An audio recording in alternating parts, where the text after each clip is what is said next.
प्रयागराजच्या Mahakumbh मेळ्यातून viral झालेल्या मोनालिसाचं नशीब फडफडलं आहे। आता मोनालिसाला बॉलिवूडची ऑफर मिळाली आहे। महाकुंभ मेळ्यात साधू संत आणि भाविकांच्या गर्दीत गळ्यातील माळा विकणारी सुंदर तरुणी चर्चेत आली। सावळा रंग आणि सोनेरी डोळ्यांची ही अत्यंत साधी मुलगी, पण तिच्या सुंदरतेने सर्वांच्याच काळजाचा ठोका चुकला। जनसामान्याच्या गर्दीत काळजाचा ठाव घेणारी ही अप्सरा आता लवकरच फिल्म इंडस्ट्रीमध्ये डेब्यू करणार आहे।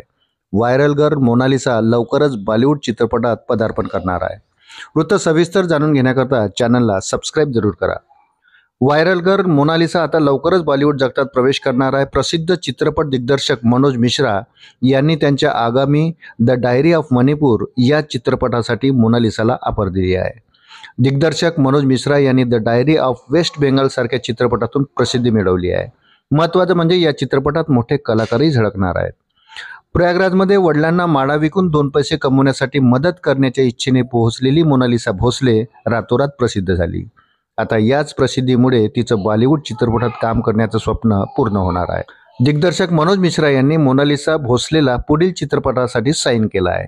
या चित्रपटाचं चित्रीकरण पुढील महिन्यात सुरू होईल आणि सुमारे 5 महिन्यात पूर्ण होईल। दरम्यान हा चित्रपट यावर्षी ऑक्टोबरमध्ये प्रदर्शित होईल। या चित्रपटात मोनालिसासोबत अनेक मोठे चित्रपट कलाकारही दिसणार आहेत। चित्रपट दिग्दर्शक मनोज मिश्रा यांनी याबाबत प्रतिक्रिया देताना म्हटलं की महाकुंभात व्हायरल झाल्यानंतर मोनालिसाला चित्रपट ऑफर करणारा मी पहिला होतो। आम्ही आगामी चित्रपटासाठी तिला साईन केला आहे। हा चित्रपट खूप कमी बजेटचा आहे। या चित्रपटाचं बजेट सुमारे 20 कोटी रुपये असेल। मोनालिसासोबतचं चित्रीकरण फेब्रुवारी महिन्यामध्ये सुरू होण्याची शक्यता आहे।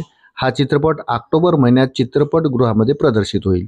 त्यांनी पुढे सांगितलं की मणिपूरच्या डायरीवर आधारित हा चित्रपट मणिपूर, दिल्ली तसेच लंडनमध्ये चित्रित केला जाईल।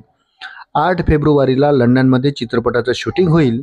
या चित्रपटात मोनालिसासोबत प्रसिद्ध चित्रपट अभिनेता राजकुमार राव यांचा मोठा भाऊ अमित राव मुख्य भूमिकेत दिसणार आहे। याशिवाय दिग्दर्शक आणि अभिनेता महेंद्र लोधी सारख्या मोठ्या कलाकारांसह मणिपूरमधील बहुतेक स्थानिक कलाकार असतील।